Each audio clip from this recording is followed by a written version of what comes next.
The news on Wake Up Nigeria, I'm Mike Mesikeno. With Wednesday's increase in the price of PMS, long queues have returned to petrol stations as residents make efforts to buy the product at the cheapest available rate. TVC News senior correspondent Theophilus Elama monitored the situation in parts of Lagos and now reports. It's the second day after the Nigerian National Petroleum Company Limited increased the price of petrol at its stations. Queues are building up at stations where the products go for a slightly cheaper price. I met Mrs. Dim, who has been on the queue for a long time. Her children have missed their test because she's been out for hours, not being able to get the product. We've been here since morning because of this fuel. In fact, my kids didn't go to school because of this fuel issue. I was even told by the teacher, she called me that they are writing texts and they are not in school.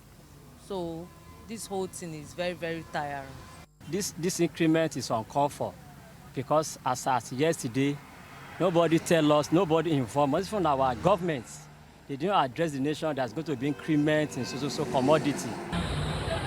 I took a walk into what's happening in the fuel station and we realized that the operators there, first of all, they had only 2 pumps working, and within those 2 pumps, just one of the nozzles were being used to sell fuel to people, and we could also see a lot of jerry cans being sold there. I've been here since 8 a.m. and if you look at the time now, it's almost noon.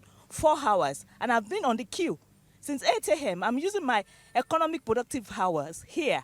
These bus drivers also concerned that the long hours spent trying to get petrol will affect businesses. From Baga to Mowe, it was 300 naira, 400 naira before.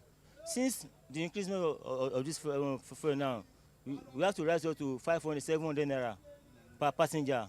And many passengers say they can't even afford to pay that money. We need somebody to come and explain to us why the fuel is going up instead of coming down. And I do not want any abracadabra kind of, yeah, this one is 5 naira, this one is 2 naira, this one is this.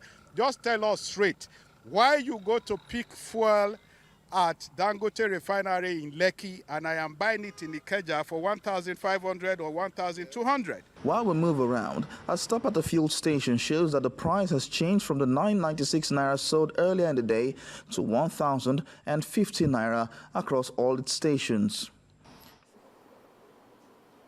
Armed bandits have killed a police officer and abducted an expatriate and scores of travelers, including some workers of a construction firm in Zamfara State. The incident occurred Thursday morning when the heavily armed men blocked the ever-busy Safe Funtua Road for several hours. One of the survivors told TVC that the terrorists laid ambush on the road and shot at any moving vehicle. The Toyota Jeep, according to him, carrying an expatriate, was among the vehicles attacked, and the policeman attached to the VIP was killed instantly. The expatriate and several other travelers were whisked away by the bandits to an unknown destination. A combined team of security operatives stormed the scene after nearly 2 hours and cleared the road for motorists. This incident is coming barely 24 hours after the Minister of State for Defense, Bello Matawale, relocated to Sokoto State in a quest for an end to banditry and kidnapping.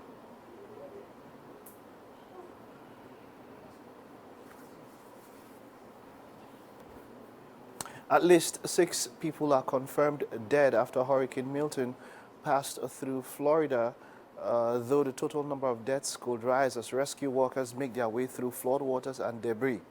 More than 3 million homes and businesses are without power, while Governor Ron DeSantis says more flooding is expected in coming days.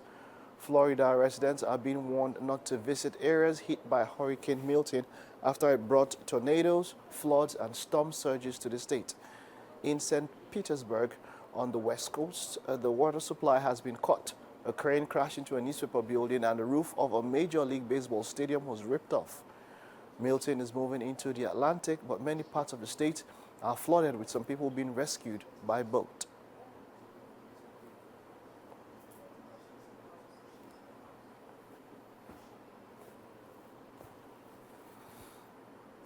And that's the news. We'll take a recess. Stay with us. We'll be back in a jiffy.